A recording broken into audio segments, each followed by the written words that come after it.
The tourist in the red jumpsuit thought he owned the moment, mocking a stoic guardsman with fake Squid Game cards. But when the guardsman's horse made an unexpected move, sending the tourist stumbling, the crowd erupted in laughter. What happened next turned the stunt into pure chaos.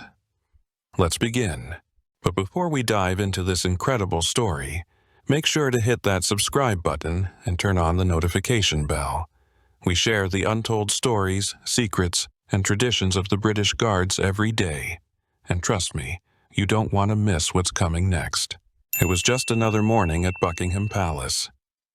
Tourists flooded the square, cameras poised, smiles wide, all eager to capture the iconic scene. A royal guardsman standing as if carved from stone. Tall, stoic, and immaculate in his red uniform, he was the embodiment of British tradition. Children giggled nearby, daring each other to wave or shout at him, their parents too busy with selfies to intervene. But the guardsman remained a picture of discipline, unmoving, unflinching. Then, like a misplaced prop from a dystopian film, he appeared. A man in a bright red jumpsuit and a circular mask with a triangle in the center emerged from the crowd. The contrast was striking and absurd. He looked as though he had wandered off the set of Squid Game, complete with a stack of cards that bore an uncanny resemblance to the infamous game invitations. "Only for the chosen ones," he bellowed, his voice dripping with exaggerated enthusiasm and an awkwardly fake British accent. "Want to be a millionaire? Take this card, follow the instructions, and join the game." The crowd shifted, intrigued. Laughter rippled through the square as people began to grab the cards, snapping photos and striking ridiculous poses. Some pretended they'd been selected, holding the cards up like they'd just won the lottery. It was all fun and games, until the man spotted the guardsman. His posture straightened, his focus sharpened. Like a predator spotting prey, his gaze locked onto the guardsman.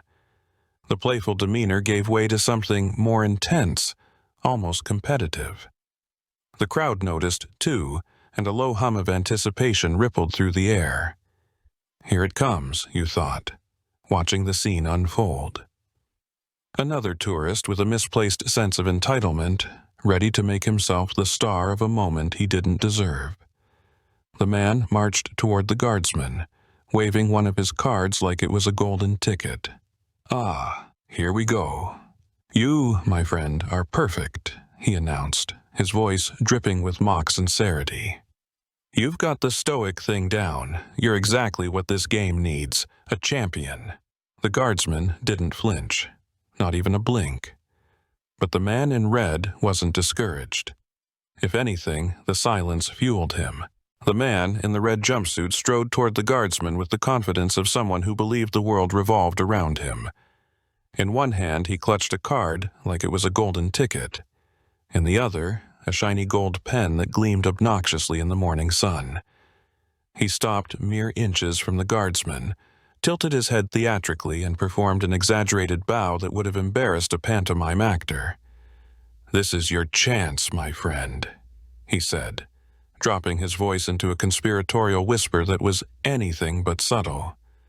"We both know you're underpaid. Join the game, and you'll be richer than the Queen herself." His mask tilted slightly as if he were smirking beneath it, basking in his own cleverness. The guardsman didn't move. Not a blink, not a flicker of recognition. Absolute stillness. But did that deter the man in red? Of course not. His ego was far too inflated. He straightened up and turned to the crowd that had begun to form around him. "Come on, folks, let's convince him," he shouted, raising the card like a prize. "Don't you want to see the guardsman become a millionaire?" The crowd responded with an eruption of laughter and cheers, the kind of chaotic energy tourists thrive on. "Take the card, mate," someone yelled, barely able to contain their giggles. "Yeah, do it for the Queen," another shouted, mocking the absurdity of the scene. The man in red took the crowd's laughter as validation. "You're tougher than I thought," he said, pulling the pen from his pocket. With a flourish, he attempted to place it in the guardsman's hand, clearly expecting some kind of reaction. The pen slipped through the still fingers and clattered to the ground. "Stubborn, aren't you?" he muttered, crouching to retrieve it. As he stood, he gestured to the crowd and proclaimed dramatically, "He's tougher than anyone I've ever seen. The perfect contestant." But the guardsman remained immovable, his calm dignity a sharp contrast to the tourists' ridiculous theatrics. The crowd roared with laughter, phones capturing every humiliating second. Frustrated by the guardsman's unyielding silence, the man in red shifted his focus to an easier target. The guardsman's horse. A magnificent, disciplined creature, the horse stood as still and composed as its rider. But the man, in his infinite arrogance, clearly thought he'd outwit an animal where he'd failed with a human. "Well, if you're too scared to join, maybe your horse wants to play," he declared with exaggerated bravado, striding toward the animal. His confidence was so over the top it bordered on cartoonish. The crowd, already primed for more absurdity, burst into laughter. Phones were raised higher, recording every ridiculous second. The man extended a card toward the horse's face like he was offering it the deal of a lifetime.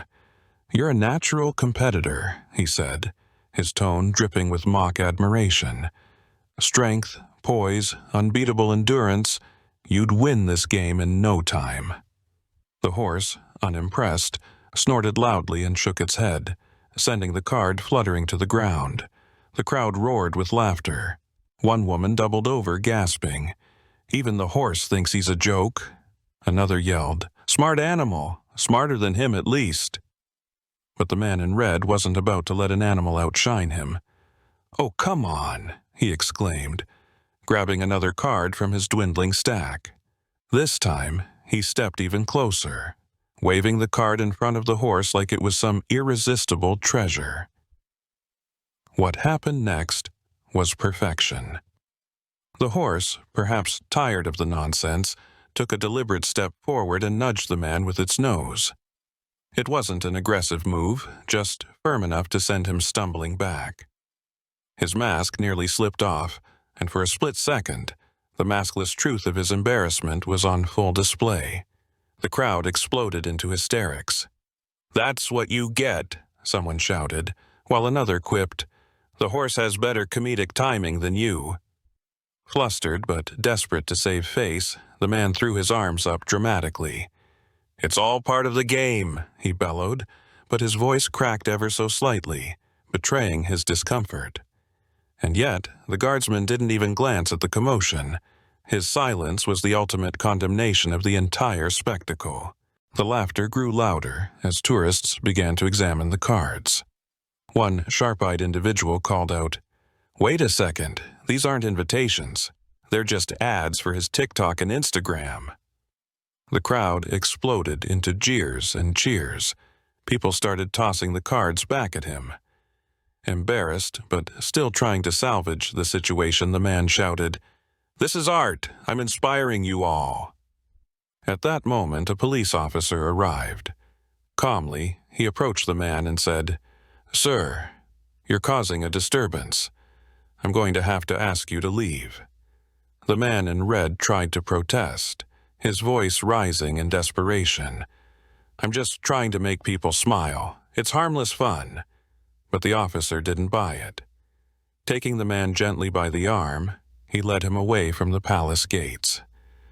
As the crowd laughed and applauded, someone shouted, "Don't forget to follow him for more chaos." Meanwhile, the guardsman remained motionless, as though nothing had happened. His unshakable composure made him the quiet hero of the day. Before being escorted out of view, the man in red turned to the crowd and bellowed, "I'll be back, and next time all of London will be playing my game." The tourists roared with laughter. Videos of the bizarre scene quickly made their way onto social media, turning the man into an overnight meme. As for the guardsman, he stood silently, adjusting his hat ever so slightly, a subtle gesture that seemed to say, "Just another day on the job." If you enjoyed this story, leave a like and let us know in the comments which guard tradition you'd like us to cover next. See you in the next video.